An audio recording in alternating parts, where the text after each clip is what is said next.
Assalamualaikum dan salam sejahtera. Saya Khairul Aini binti Jamaluddin, nombor matrik 265964. Tajuk pembentangan saya, menghapus kemiskinan atau no poverty.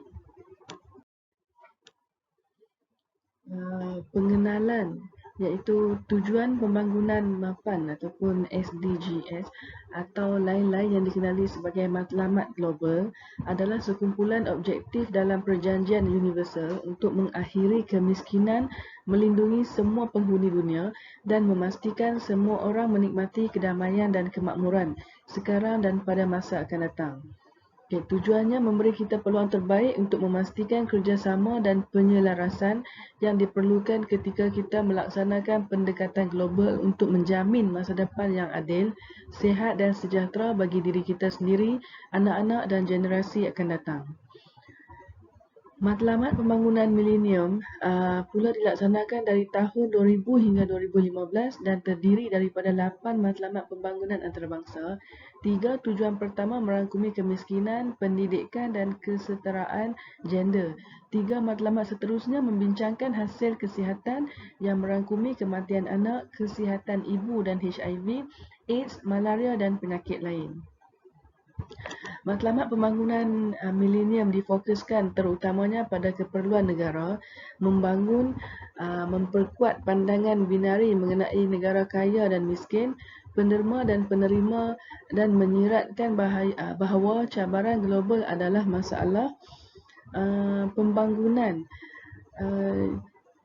yang dapat ditolong oleh bantuan antarabangsa dan bukannya sekumpulan masalah bersama yang hanya dapat diselesaikan oleh tindakan kolektif di seluruh dunia.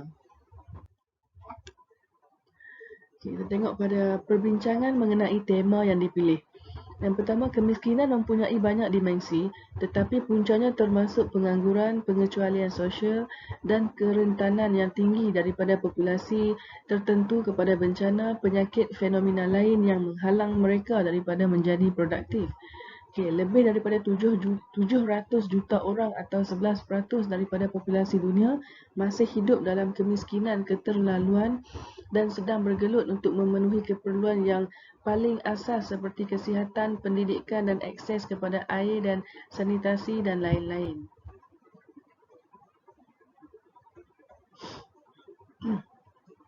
Punca utama kemiskinan, pengangguran, pengecualian sosial dan kelemahan utama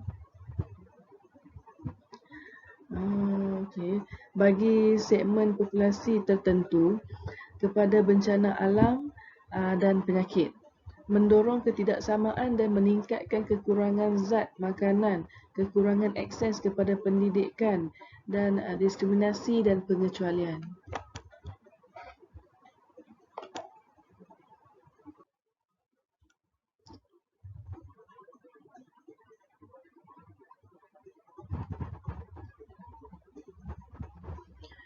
Pada masa ini terdapat lebih 700 juta orang atau 10% daripada penduduk dunia yang hidup dalam kemiskinan tega, iaitu kurang daripada 1.90 sehari, yang bermaksud mereka hampir tidak mempunyai cukup untuk menampung keperluan harian mereka yang paling asas. Lebih memburukkan lagi keadaan, kemiskinan tega adalah isu jantina, iaitu bagi setiap 100 lelaki berumur 25 hingga 34 tahun yang hidup dalam kemiskinan tega di seluruh dunia, terdapat 122 wanita dalam kumpulan umur tersebut dalam situasi yang sama. Terdapat juga perbezaan yang mengejutkan dalam liputan yang disediakan dari segi bantuan kewangan dan sosial untuk segmen penduduk yang terdedah dari satu wilayah ke wilayah yang lain.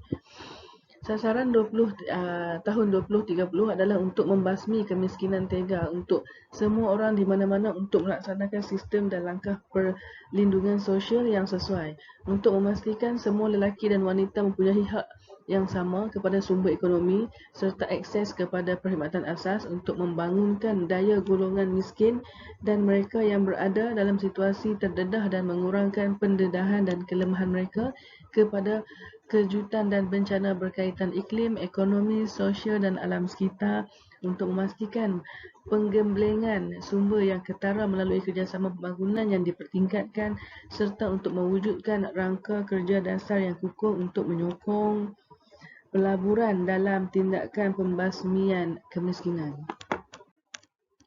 Adakah matlamat ini boleh dicapai?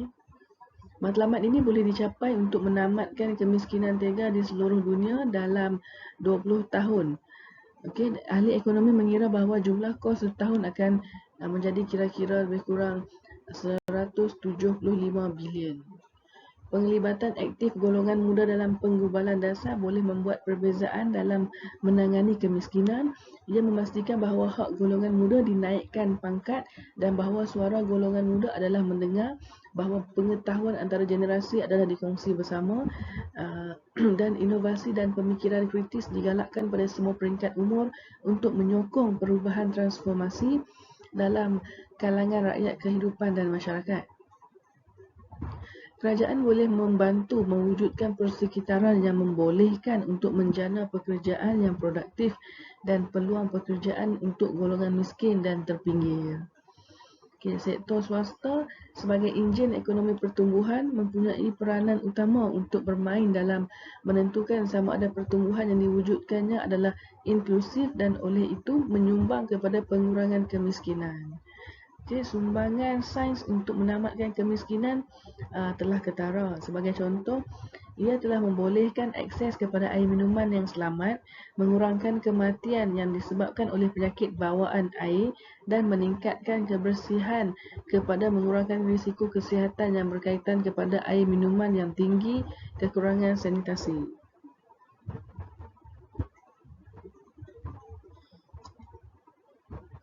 Kepada air minuman yang tidak selamat dan kekurangan sanitasi.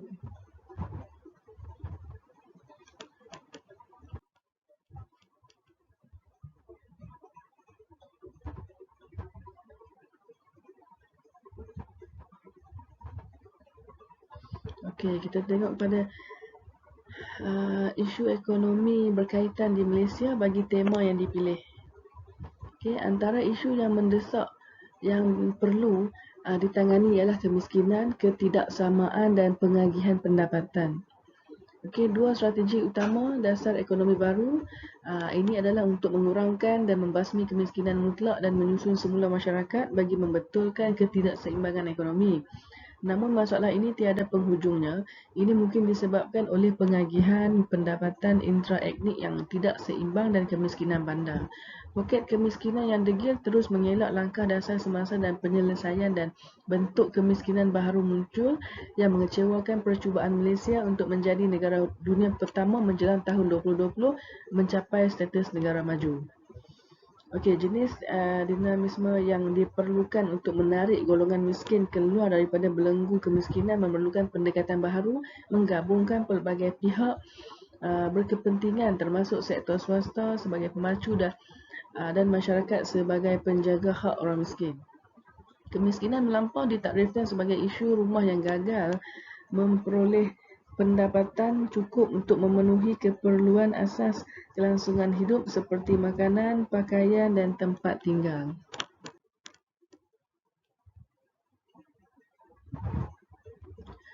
Isu ekonomi berkaitan di Malaysia bagi tema yang dipilih. Isu rumah miskin ditakrifkan sebagai mereka yang kekurangan piawaian penggunaan tertentu yang difikirkan perlu untuk dikekalkan kesopanan dalam masyarakat. Contohnya, mereka yang tidak mampu mendapatkan penjagaan kesihatan dan pendidikan. Plan Hala 7 program transformasi ekonomi bertujuan untuk meningkatkan minimum pendapatan bulanan daripada RM1,440 pada tahun 2009 kepada RM2,300 pada 2015 seperti yang dinyatakan dalam rancangan Malaysia ke-10. Langkah proaktif kerajaan dalam mengurangkan kemiskinan telah menyentuh kehidupan sebahagian besar penduduk luar bandar melalui infrastruktur pembangunan, membina lebih banyak jalan raya di kawasan luar bandar dan memastikan kestabilan dan bekalan elektrik dan air tanpa gangguan. Bagi mencapai sasaran dalam menyelesaikan isu kemiskinan dan ketidaksamaan pendapatan tersebut, pelbagai institusi ekonomi dan sosial telah dibangunkan untuk membantu golongan Bumiputera. Okey, agensi-agensi kerajaan yang telah wujud pada tahun 1960-an untuk membantu Bumiputera seperti FELDA iaitu Lembaga Kemajuan Tanah Persekutuan, MARA iaitu Majlis Amanah Rakyat, FAMA pihak berkuasa makanan dan pemasaran dan FAMA dan MARDI institusi penyelidikan dan kemajuan pertanian Malaysia telah mendapat sokongan yang besar serta dana untuk melaksanakan dan mempercepatkan projek pembangunan luar bandar. Okey, kesimpulan dekat sini, pembangunan luar bandar dan pertumbuhan produktiviti pertanian adalah penting untuk mengurangkan kemiskinan. Kemiskinan tidak dapat dibasmi tanpa menangani ketidaksamaan yang berleluasa dalam pendapatan dan peluang ekonomi antara dan dalam negara, antara kawasan luar bandar dan antara lelaki dan wanita. Mengurangkan ketidaksamaan tersebut perlu bermula dengan menambah baik akses golongan miskin kepada sumber produktif, perkhidmatan asas dan perlindungan sosial. Okey, sekian. Terima kasih.